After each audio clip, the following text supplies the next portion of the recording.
So the second part will consist of three groups of slides. The first is about the ontology of commodities versus the ontology of services.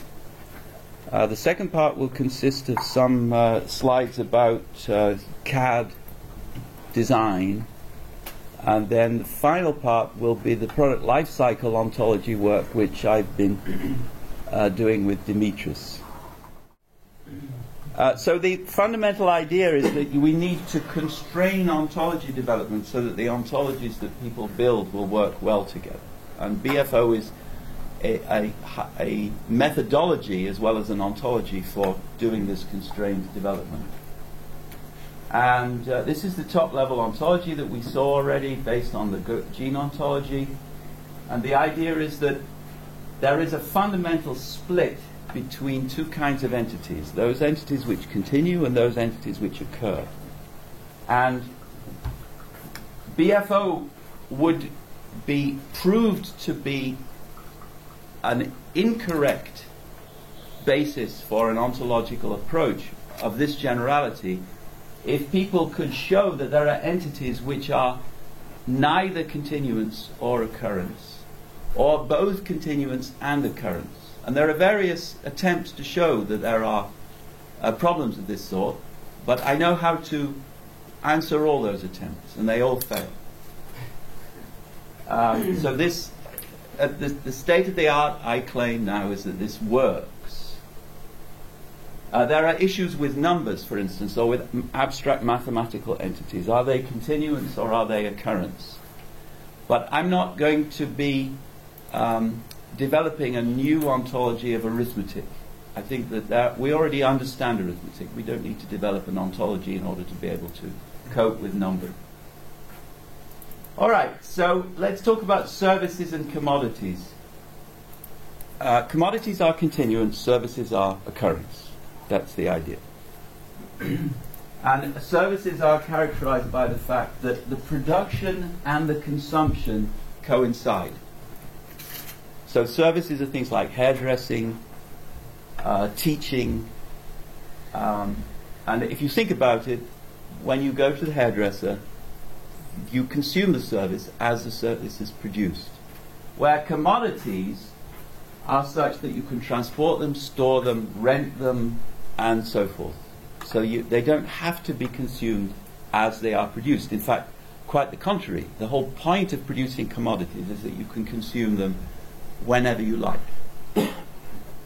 Now, many things involve both a commodity side and a service side. For instance, you rent a phone network, and then you buy a phone. The phone is a commodity, but you want to have phone service. The phone provides a service. The telephone network provides a service. The telephone company provides a service. And even cars involve services. For instance, when you buy a car, you go to a car dealership, and then the dealer offers the service of selling you a car. Now, you probably do pay extra for that service, actually, but it's intellectually distinct from the car that you buy. Everyone is looking puzzled. To me, this is obvious. I have a very short question. Yes. Why have you chosen the term commodity? I would have thought of product to be... Yes, so I'm not happy with any term, actually. So commodity, good, product are all possible words for this. What I'm saying applies also to buildings or bridges or subway systems. They are, but you wouldn't describe a subway system as a commodity. It provides a service, but the system itself, the railways and the track and so forth, are a continuant. Yeah. So maybe we need three things: infrastructure, products, and services. Still, we would have an opposition between services on the one hand and everything else. So processes occur in time. What that means is that they have a beginning, a middle, and an end. Continuance, I don't have a beginning, and a middle, and an end. My life has a beginning, a middle, and an end, probably. But my life is a process. Now, let's think about music. Is music a service, or is it a commodity or an asset or a product? If you look at the way in which music is taxed or viewed by the accountancy law, then it comes under the heading of services. Music CDs are presented in national GP, gross national product statistics, under services. When, of course, it's clear that a music CD, and they used to have music CDs in the old days, I don't know whether they still have, I guess they do still have. A music CD is a physical entity, it's a continuance, so it's not a service, it's a commodity. But it's labelled under services because the musicians' unions lobbied to have music, all music, listed under services, as I understand the story anyway. And the reason for that, well, it's the producer's perspective and indeed the consumer's perspective. You buy a CD not because you like to collect pieces of plastic, because you want to listen to the music. And then you are taking advantage of a process that the CD allows. And so CDs are classified under commodities rather than services.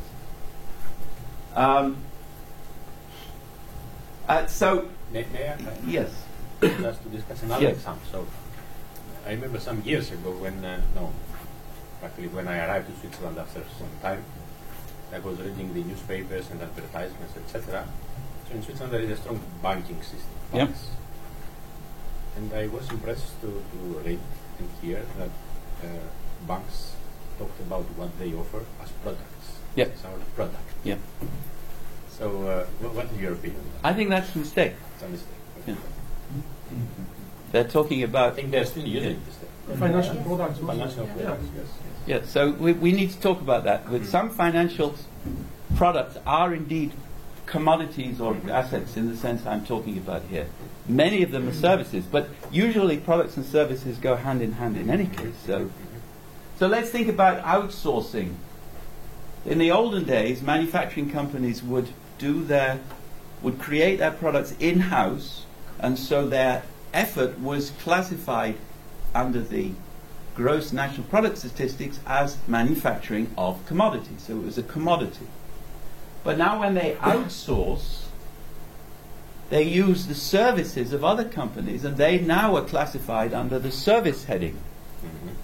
But that means that more and more things which in the old world were classified as commodities are in the new world classified as services, even though exactly the same processes are taking place, just in different places. Now, this means that there is a big question whether, as is often said in the newspapers, Western economies are becoming more and more service economies. I think it may be that we are just making a mistake here, because we are reclassifying the same activity under the service heading when it's the same activity. So, as I say, a service is an economic good where production and consumption coincide, and here are some examples. But there are what are called splintered services, and I would claim that these are classified as services, but they are not services, they're commodities, precisely because the production and consumption do not coincide. So journalism is a commodity, industry. House painting is a commodity industry. So you pay a painter to come and paint your house, but you're not really paying for the service. You're paying for the commodity, which is the thin layer of paint that he or she leaves behind on the wall. And of course you can then enjoy it. You can consume that thin layer of paint forever. You don't consume it when the painter is in your house. In fact, you probably move out of the house while he's painting. So It's different from hairdressing. You can't outsource your hairdressing. the difference here, for example, is that at the end, like in the painting example, at the end we have something which is physical. And if But that's true of hairdressing too. of hairdressing. Yeah, you have a pattern of your hair, Yeah, but which you can in walk the out yes, and in the enjoy. example, nursing. If you take, for example, nursing. Yeah. So this service is let's say, offered by human, which is Yeah. the physical, let's say,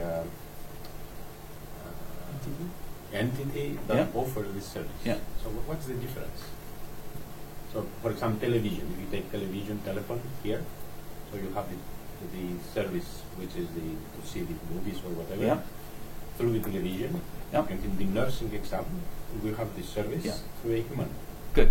So, Or in a robot. In a robot in the future, I guess. so we have to think about this very carefully. Let's suppose that you go to the telephone store Okay.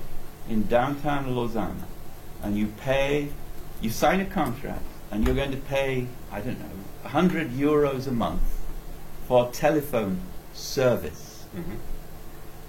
I believe that you are not paying for a service when you think about this carefully. What you're paying for is the entire telephone system. It's there. Even when you're not using it, you're still paying for it. Because they use You my money only to pay use for it every so often, but you want it to be there all the time. So it's like buying a car. It's just that when you buy a car, in your case, you share your cars all the time. But normally you buy one car just for you, but you only use it for a few minutes every day. You're buying a commodity, Mhm. and you're consuming it at various times. Okay. So production and consumption clearly do not coincide. It's the same with the telephone. It's just that in the case of the telephone, you're sharing the telephone system with thousands or millions of other people. So, If we go to the nursing example, yeah, so there you're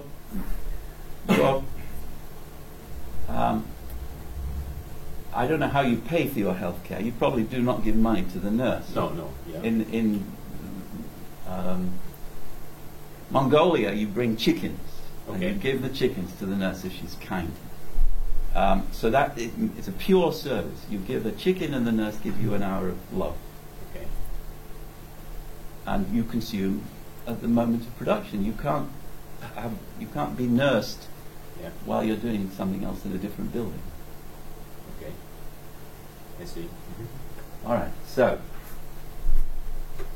there are two kinds of commodities then. There are those which you can consume, which you take home, even a car you consume by using it a lot, and then non-consumables like the telephone system. And the telephone system affords services, but in the same way that the infrastructure affords services. You can use the roads, but you're not paying for the service of the roads. When you pay taxes to the roads authority, you're paying for the whole road network. Mm-hmm. It's just that lots of other people are helping you to pay for it. So it's still not clear to me what is the limit between, the commodity and the service. Where the barrier... The rule is that service is exclusively those cases where production and consumption spatially and temporally coincide. And it's clear that the road system, the production was years ago, Yeah. and the consumption is going on and on. So Yeah. you can store, you can rent, you can... Yeah. If I took just the example of the banana, for example, Yeah. it's a product for sure, Yeah. but when I consume it, it provides service to my health, for example. Yeah, but So you're like, not... You're not... For energy. Yeah, energy. You're not Yeah. paying extra for the service. You don't pay first for the banana and then pay again to eat it. Mm-hmm. There might be... Or we can say that I am paying also for the service of the agriculture guys that are producing the No, banana. because he's producing them weeks or months ago, where you're consuming them tomorrow. It has to be coincident, necessarily coincident. That's the definition of a service. All right, so I think this is just repeating what I said. So the telephone system and the television system are similar. The television system includes a lot of actors and cameramen and cameras and studios and so on. And we pay, or the advertisers who are the middle men, pay for that system to exist, and it's there all the time. We can use it whenever we like. So it's a commodity, and it's the same with the telephone network. But both of them are of value because of the services that they offer. But we don't pay for the services, we pay for the commodities, but we pay en masse. Now, car rental, you should be able to guess now, is this a service or is it a commodity? When we rent a car, are we buying a service or are we buying a commodity? Primarily, we're buying a commodity. It's just that the car rental agent offers the service of allowing us to buy that commodity. We're only buying a temporal slice, a 5-day, and it's the same with a timeshare. When you buy a timeshare in a villa in Sardinia, then you are buying the whole building, but only for slices of time each year. So you can never rent a service. You can only purchase a service. So since you can rent a car, it follows that a car is not a service. And then the same argument goes here. Telephones are physical goods. The telephone system is a physical good.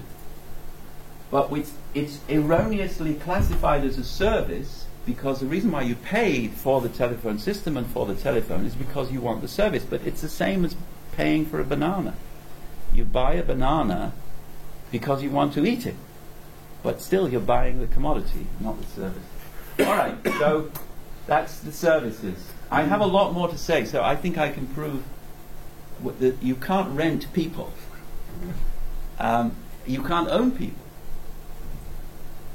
And so there are all sorts of consequences for understanding slavery and prostitution and phone sex and so on. But I'm not going to go into those juicy examples. Yes?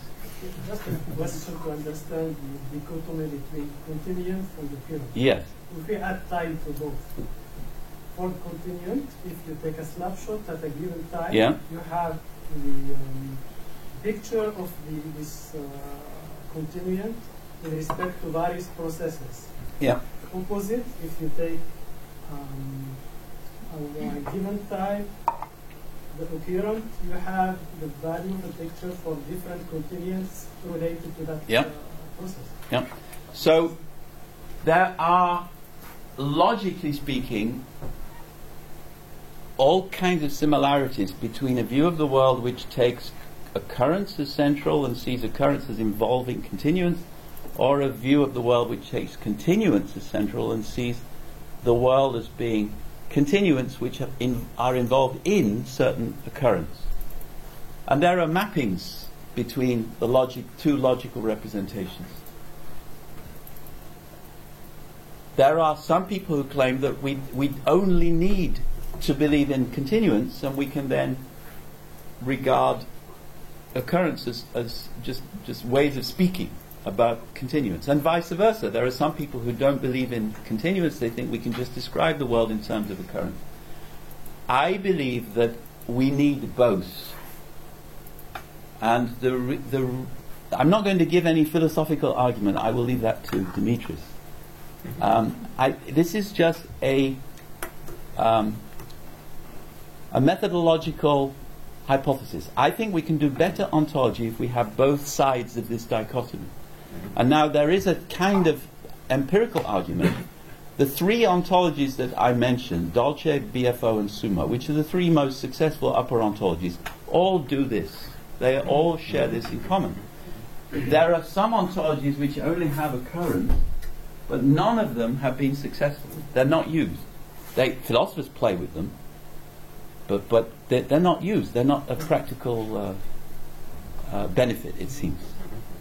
And so for purely methodological, pragmatic reasons, I will use this. Yeah, I think in engineering we have machining process and machines are two different. Yeah, good. So exactly. It's as simple as that. I think this reflects well, I think, the engineering, let's say, the domain of engineering. Yeah.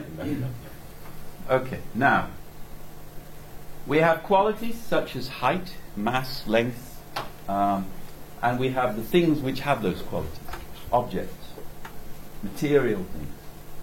And then we have processes, and processes have participants, and the processes depend upon the participants. So we have continuance depend on bearers, and we have processes depend on participants.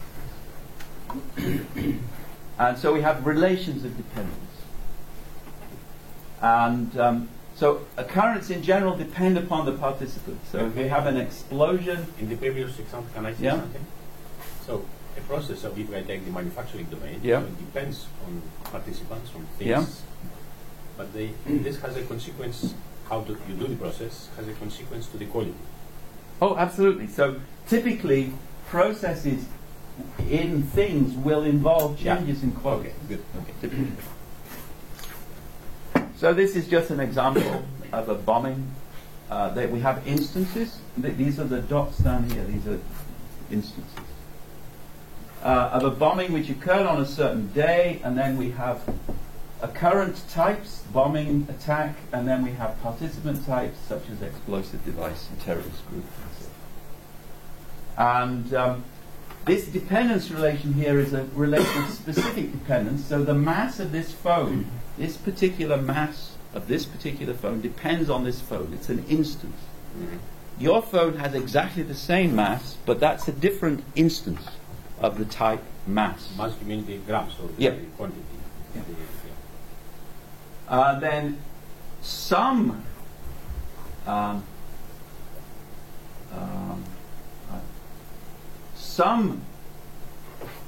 dependent continuants are qualities, but some are what we call realizables.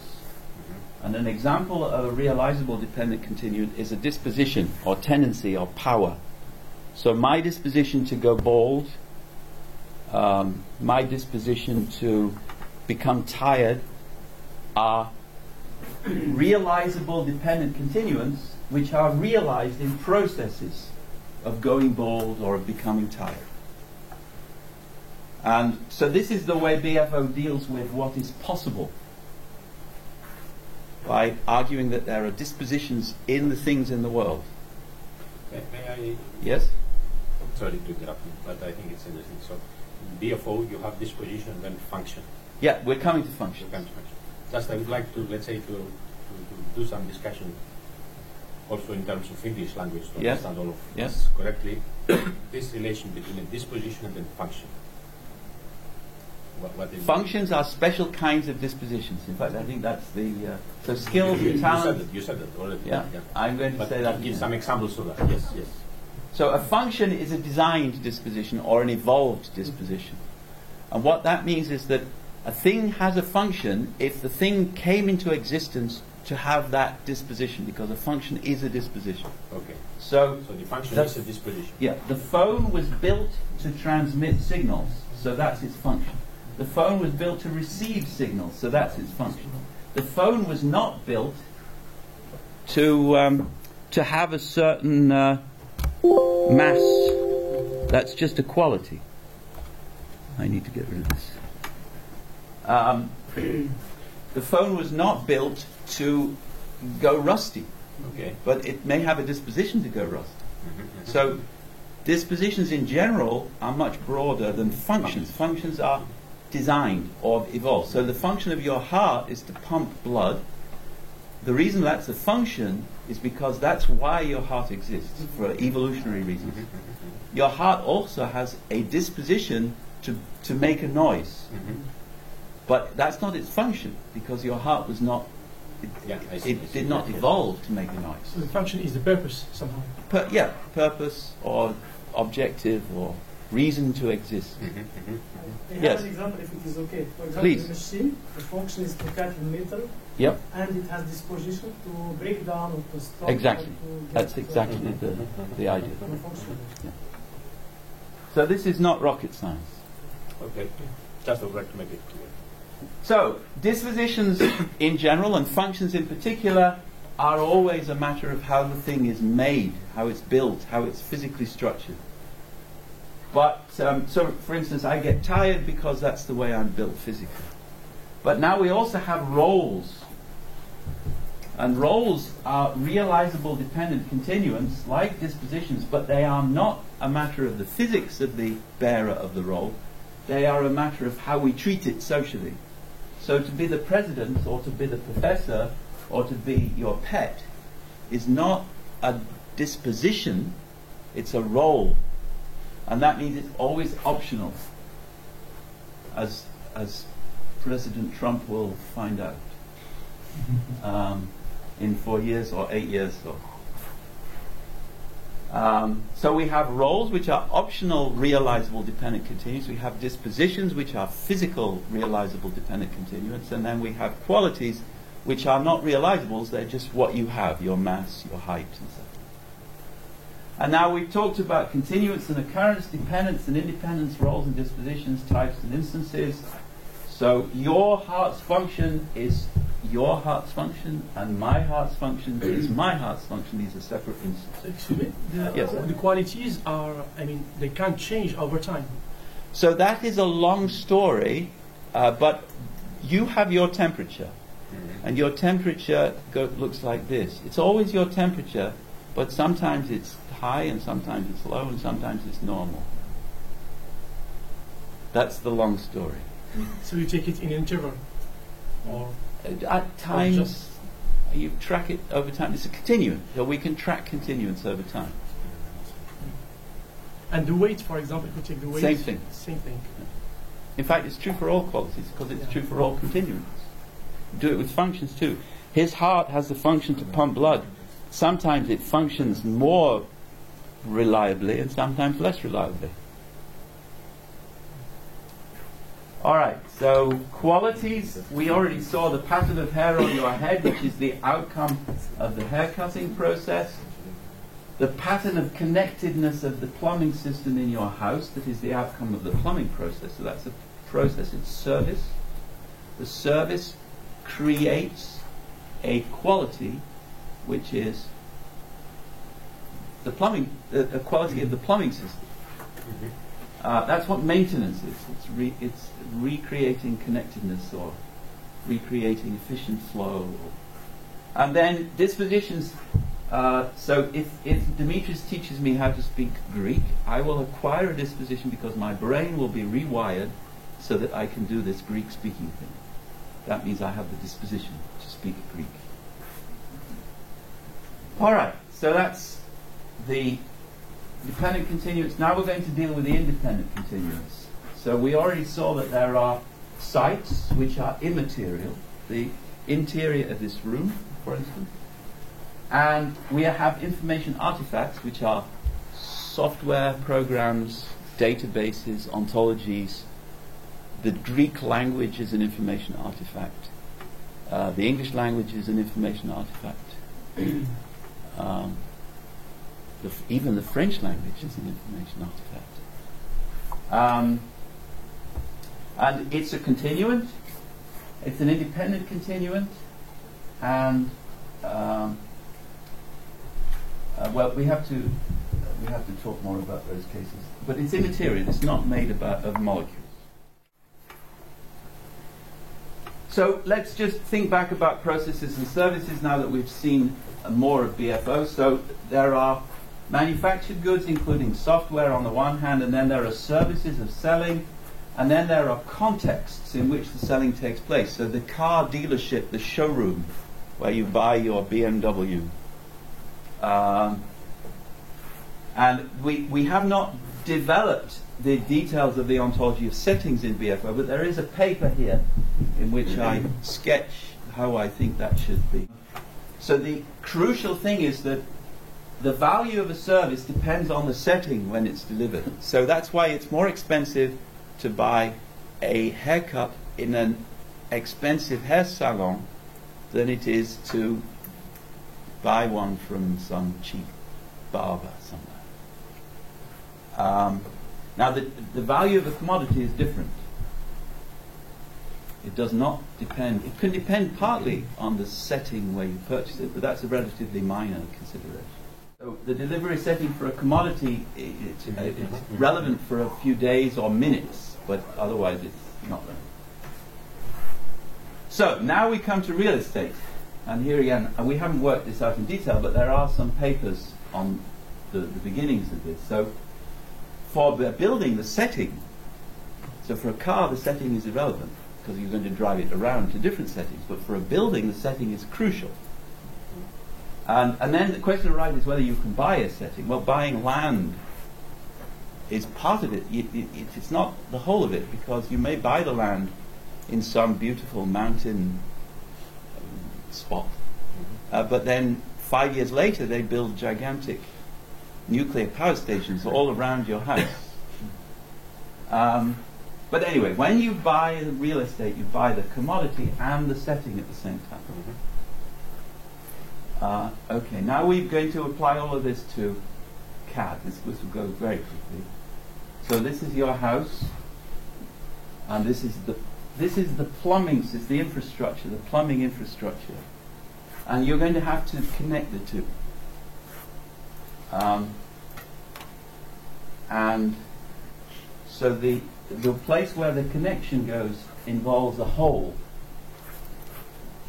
So this is a hole here. And it's three-dimensional. The positive and the negative, yeah? Or the male and the female. Male and female. Which is positive? In common language of the plumbers, they call it male and female. So Yeah, so you're not committing to which is positive. All right, so the whole is very important. And this may seem trivial, but the origin of BFO was on the one hand in the gene ontology, but on the other hand it was in geospatial informatics, trying to deal with sites in geography.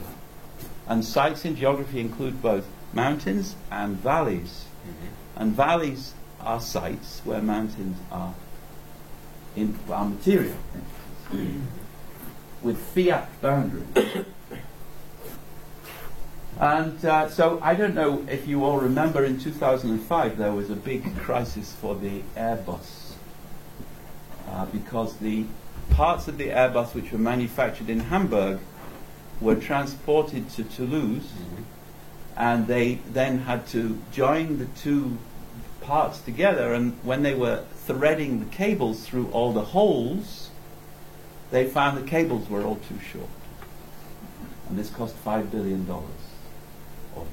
Euros.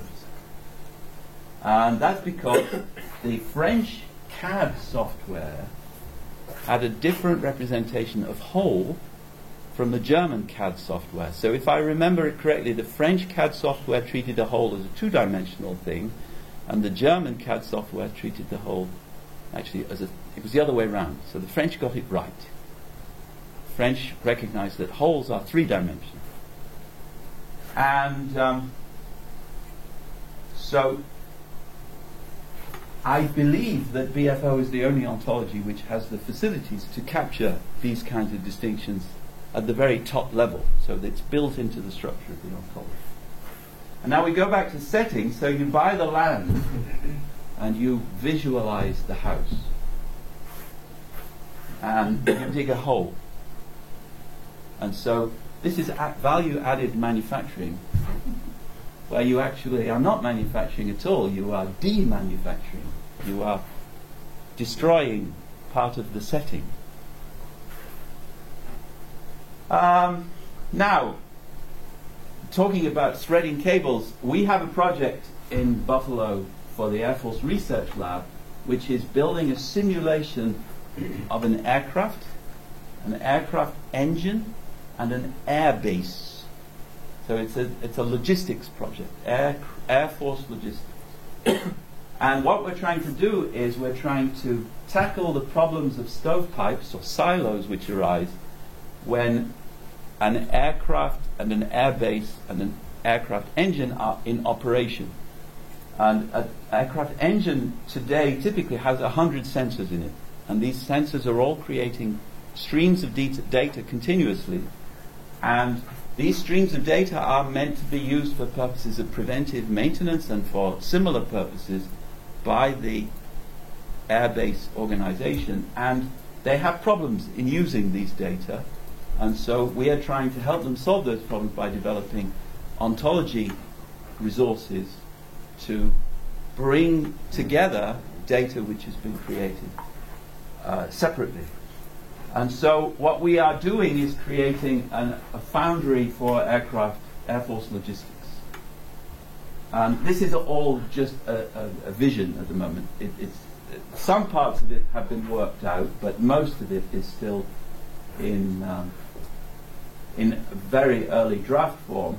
But the point of this is that Dimitris mentioned at the beginning that we're working on a global project to create an industry ontology foundry, which will do for industrial engineering what the OBO foundry did for biology and medicine. And so this is, roughly speaking, the kind of end product that we're seeking, but not confined to aircraft. It would be an end product at a very high level of generality, which would cover things like design specifications, systems and subsystems, faults, materials, material attributes, material processes, testing, maintenance, and so on. Sensors. And we have something called a common core ontology. So this is work on fault categorization.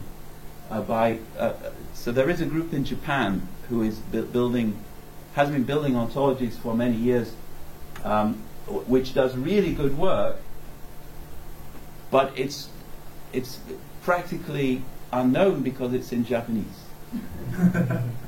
But this is a fault ontology which was created by the Japanese group, which I think is actually a very good step in the right direction. And this is a contribution to predictive diagnosis based on what they call a fleet-wide ontology approach. And I don't know if any of you know any of these people. Nancy. I know Jean-Baptiste Léger, who is the owner of the Predict company. Yeah. So I think this is quite good. But now this has been developed more or less in isolation. And the idea of the Industry Ontology Foundry is that these kinds of projects will be developed in collaboration so that everyone knows about them and everyone uses them. And the more we reuse ontologies, the more value they have, but the more value our ontologies have, because our ontologies work with your ontologies and vice versa. This was the key to the success of the gene ontology and the cell ontology and the protein ontology, that they were used together and developed together. Now, I'm not going to go through this, but there are resources developed by the Air Force to help Air Force engineers do maintenance. So there is a technical manual describing non-destructive inspection methods for predictive maintenance purposes, and it has a terminology, a glossary. The glossary is created for human beings, and if it's practically useless, or anyway, it's not very useful for ontology purposes, because human beings can cope with inconsistencies where a computer needs to have consistent definitions if it's going to use those definitions. So there are, for instance, in the document I referred to, there are 2 definitions of viscosity which are not consistent with each other. All right, so that's the end of the Air Force work. And now the Common Core ontologies are being developed in Buffalo as a basis not just for work for the Air Force, but for all kinds of military projects that are ongoing. And they start with the BFO, and then we have a geospatial ontology, a time ontology, an artifact ontology. We have an information ontology. And then these are extended downwards for specific projects. And all of this is in the public domain, if anyone is interested. Some of you have heard about this from Dimitris, but I'll go through fairly quickly what we've been doing for the product lifecycle ontology. Okay, so we start with BFO once again, and we will take a very simple top-level view of BFO.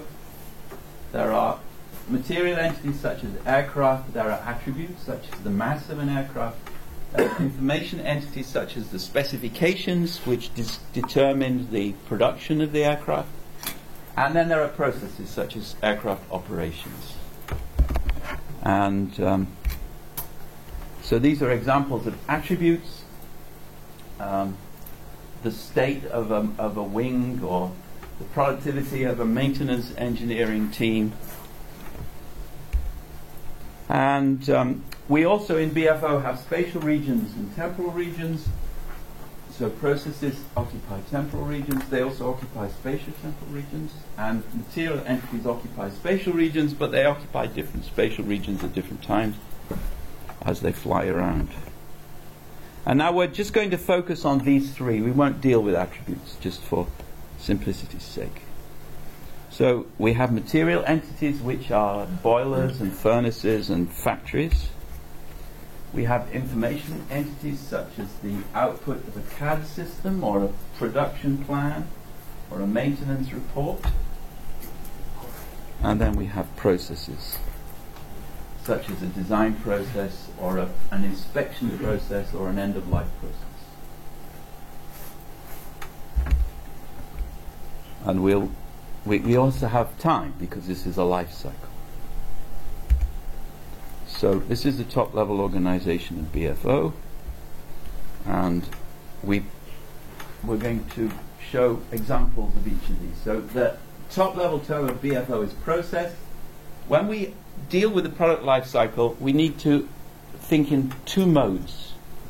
One mode is the planned process. So we are a BMW management staff person. We're thinking about developing a new car. And so we have to think through the entire product life cycle in order to dedicate the appropriate kinds of investment at the appropriate stages and create the appropriate requirements and plans and so forth. And so we are planning the entire product life cycle, and so the parts of the product life cycle are planned processes. Now, if everything goes well, and if it's BMW, it probably will go well, I mean at this level, then all of the planned processes will one day have instances. And so they will become real processes. But once we have realized the planned process, once we have realized the plans, all of the plans, then we will also have cases of failure. And that means that we have processes which are not planned processes. So this ontology is an ontology of the product life cycle as a collection of planned processes. That doesn't mean that they're not real, because the plans will be realized. But it does mean that we ignore, for this purpose, all the faults and so forth which are going to arise because plans fail for one reason or another. That's another ontology, or a collection of ontologies. So that the strategy here is as follows, and this is a strategy which has been tested in medicine. If you want to understand how things go wrong, you need a really good representation of what it is when they go right. So when they go right, for instance, in the case of the development of a human organism, you have 2 arms and 2 legs and 1 head and 1 nose and 2 nostrils and 32 teeth and so on. Once you have that, and that's a very rich collection of ontological relations, once you have that, you can describe all the things that can go wrong in a relatively economical way. Some people have 3 breasts, for instance, and that's easy to describe once you have described the canonical organism, which is the organism as produced by the canonical human genome.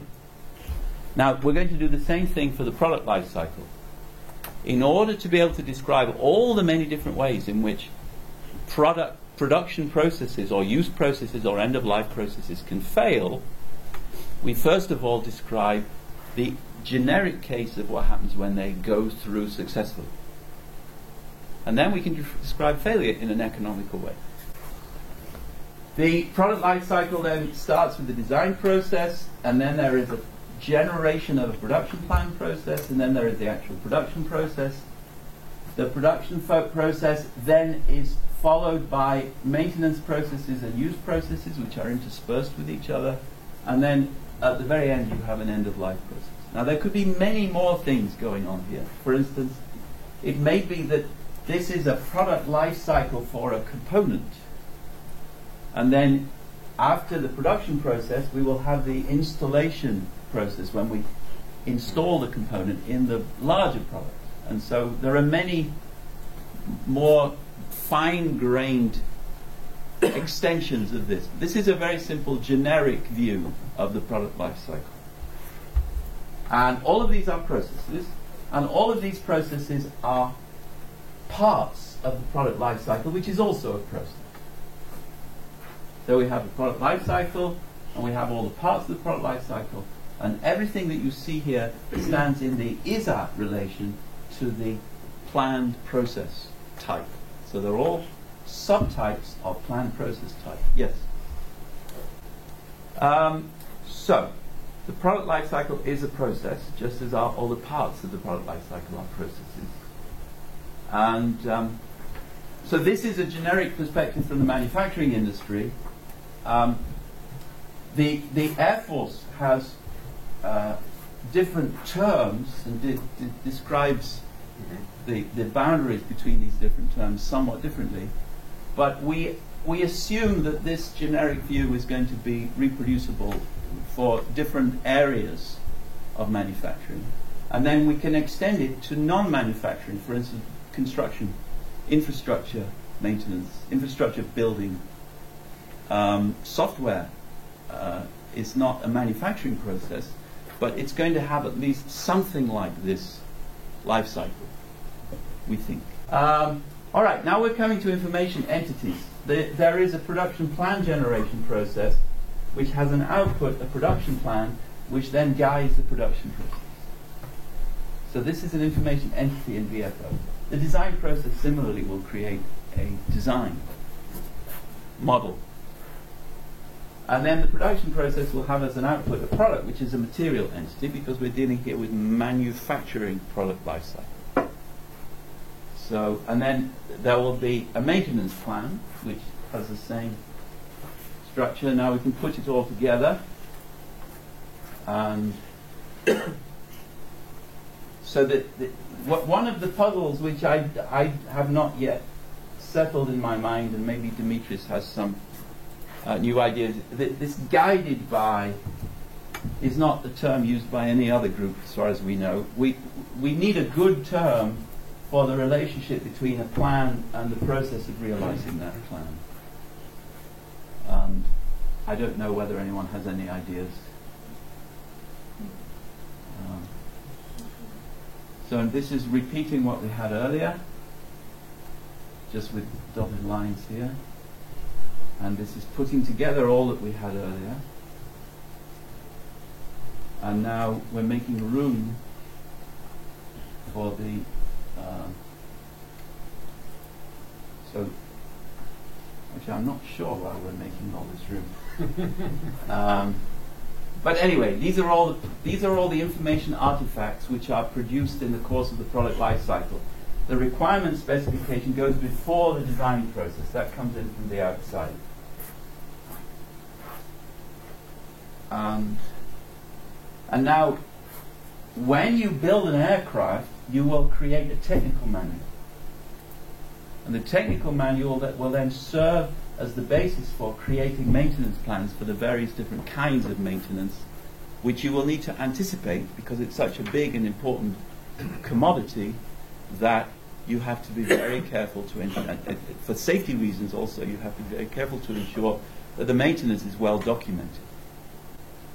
So the maintenance history will be a compilation from out of the maintenance reports, and as this maintenance process, use process, maintenance process cycle goes on, we get more and more maintenance history.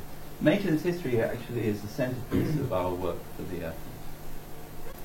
So, on the level of material entities now, we start off with raw material, we create the product which has input raw material, then we transform it into waste material at the end of life.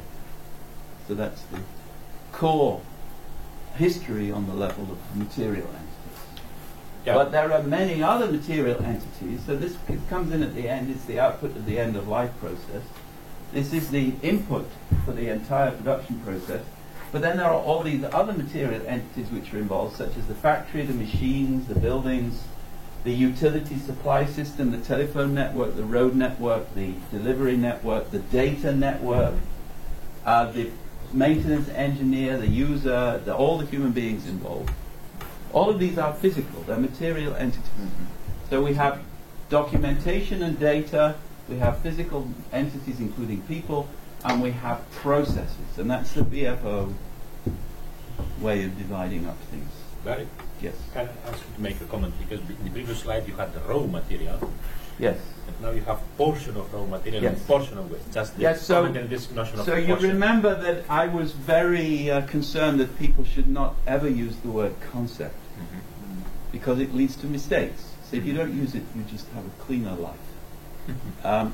Now similarly, I recommend that you never use what in linguistics are called mass nouns. So sugar or luggage or information or raw material or oxygen or they are characterized by the fact that you can never pluralize them. You can't say sugars, you can't say luggages, you can't say raw materials. You can say raw materials, but that's a mistake. You can't say informations. You can't say discourses. In French you can, I think. Les discourses. In English you can't say discourses unless you do French philosophy, and then you're lost. So avoid using mass nouns, because mass nouns are confused ways of representing either a portion of the relevant substance or the type of substance, oxygen, hydrogen, or the maximal portion, all the oxygen in the universe.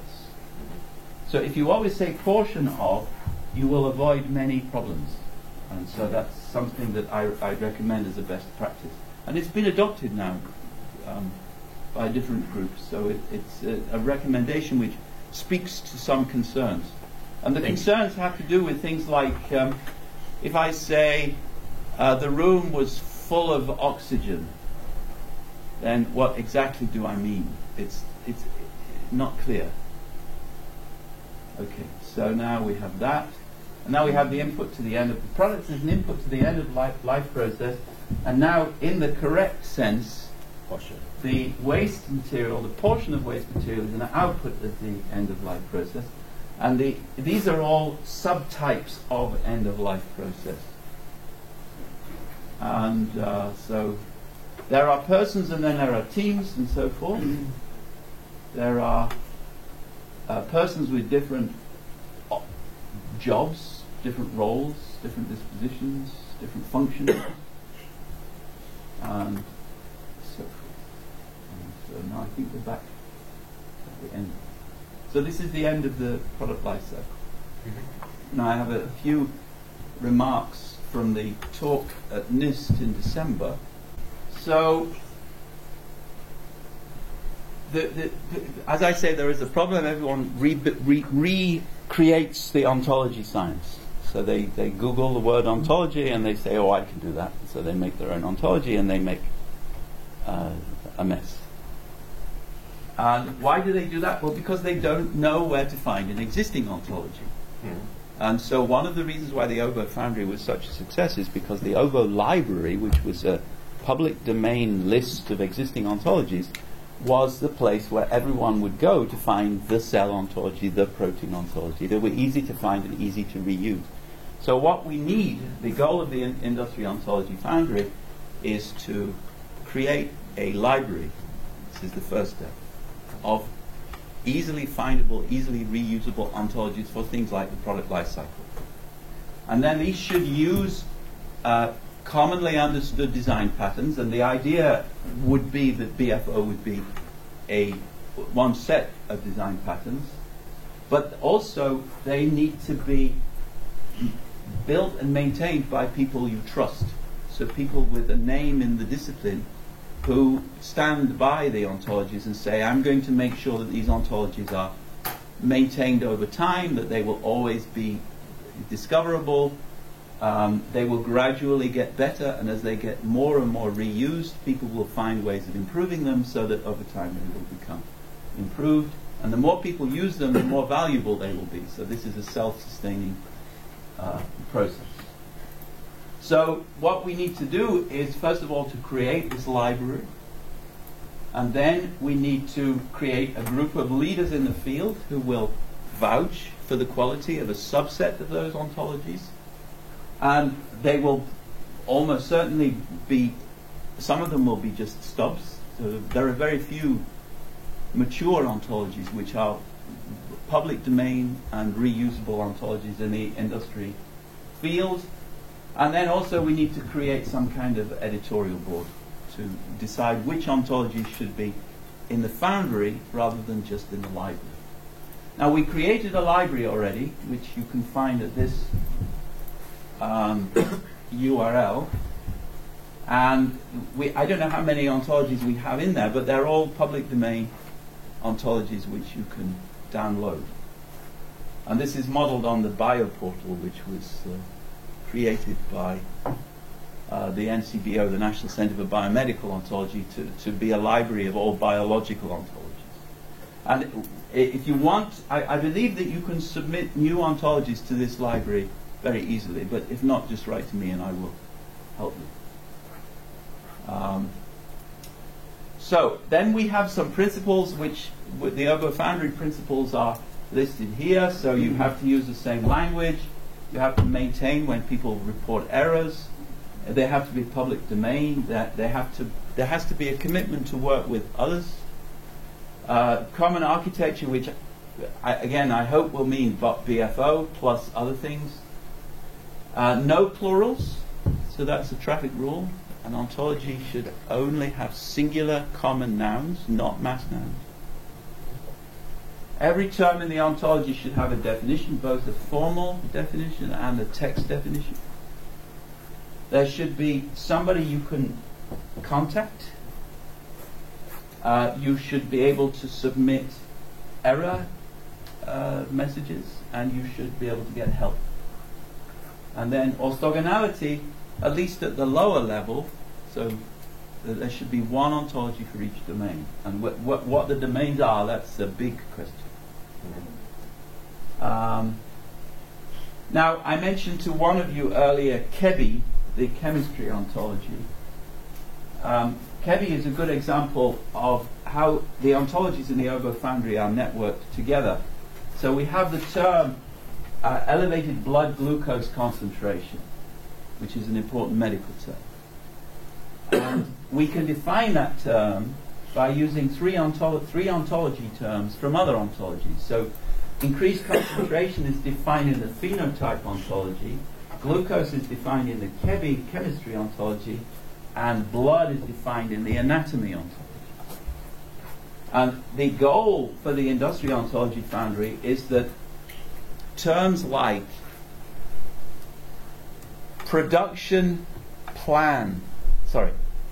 installation plan for component will be definable in terms of terms in the simple product lifecycle ontology. For the more complicated case where you're dealing with a product which is created not to be used, but rather to be installed in another product which is made to be used. Or if you want to have an ontology term, machines for building aircraft, then you will be able to take those terms from simpler ontologies and create, by this method, a more complicated term. And that means that your more complicated term will be in an ontology which reuses simpler ontologies in a logical way, and that creates networking between all the ontologies. So I said everything is incremental. The recommendation is that the easy things you should just do. And if you confront a difficulty, you should just ignore it and find another easy thing. The more easy things we do, the more we will create shareable content. And And with the lesson of the gene ontology, which when it started was really very crappy, is that even a small stub of an ontology can bring benefits because it starts a snowball. So convergence on a single generic reference ontology. In the IOF case, product lifecycle, materials ontology, function ontology, this list has to be extended. That's why it's in green. So we have an OBO Foundry board of coordinating editors. We don't have that yet for the Industrial Ontology Foundry. We have a peer review process, which is actually functioning now quite well. For a long time, it took too long. That means you have a list of experts over the board, and you are asked them to review. So we've seen all of this. So this is the method. To build a cell ontology, you go to Protege, you import BFO, and then you find the term in BFO which starts the process. So in the case of cell is an object in BFO terms. So you define a cell as an object which such and such, and then immediately you are in the domain of the cell ontology. But using BFO has made your life easier because you have a starting point which is shared by other ontologies. All right. Okay.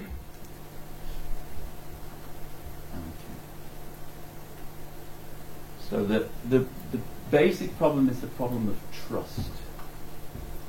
People need to trust that a given ontology will be reusable and sustained. And that's why we need a coordinating editorial. We get division of labor because we divide the domain, and we get division of ownership because each domain has some editor who is the person responsible for answering queries. And the experience is that we get very positive network effects once we get this started. And not just in biology, we've done it also in other domains now. So the benefits of orthogonality, I remember that OBO Library was a place where people knew they could find the ontologies they needed if the ontologies had been created. So the key is to make sure that the library is up to date, so that people don't start building a new ontology when an ontology already exists. It's much better to take an existing ontology and help the editors of that ontology to improve it than to create yet another ontology from scratch.